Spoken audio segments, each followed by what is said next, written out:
Hello everyone, welcome back to my channel. This is Teacher Hazel once again, and for today's video we're going to talk about possible negative usage for the present simple tense, and that is do not and does not.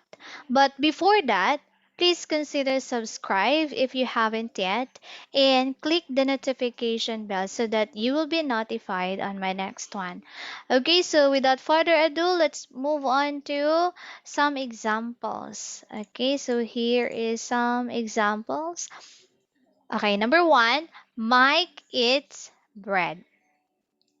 So I put an S at the end of it, right? Right, because the subject is Mike, which is a he.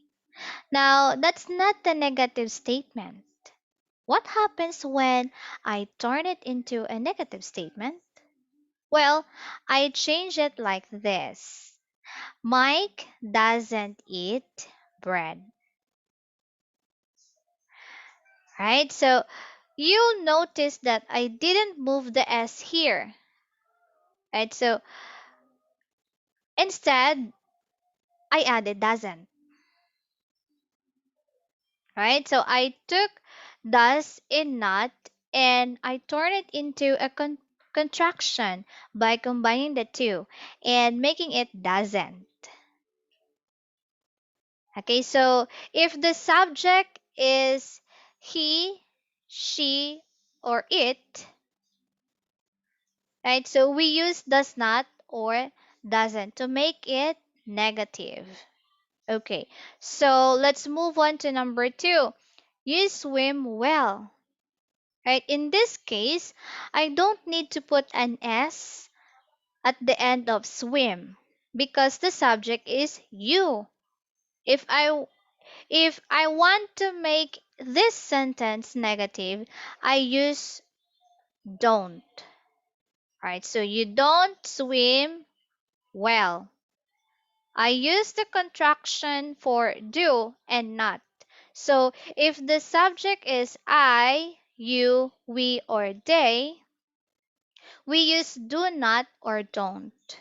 Okay? So to review, do not and does not or don't and doesn't is a possible usage for the negative for present simple tense, right? Okay, now let's move on to another usage. Okay, now let's move on to the next one. So now we will talk about the possible question form for the present simple tense, and that is by using do or does. Okay, so let's look at the example. Okay, number one, they live here. So that's not a question, right? They live here.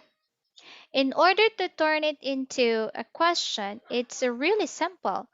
All I have to do is add do to the beginning and add a question mark at the end, right? As simple as that.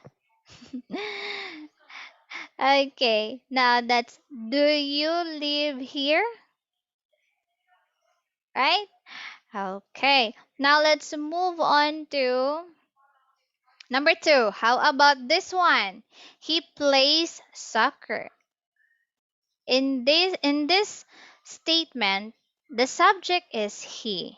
And that's why you should know by now. I have an S. I have an S at the end of play. Right? As you can see. Okay, so however, to turn this into a question, I add does at the beginning of the question. All right, so at the beginning. All right, now does he play soccer? What you'll notice here is that I no longer have the S at the end of play. So for he, she, or it, put das at the beginning and don't worry about putting an s or es at the end of the verb, right? So, to review, one possible way of forming a question for for the present simple tense is using do or does at the end or at the beginning. Okay? All right. So, good job, guys. You put in a lot of practice today, right? So, the present simple tense is not easy. And I'm really happy to see you how hard you guys work in mastering it. So be sure to check out my other videos. And thank you so much for watching this video. And yeah, this is Teacher Hazel once again saying dream without fear, love without limits, live without regrets. Alright, so I'll see you guys soon. Be good.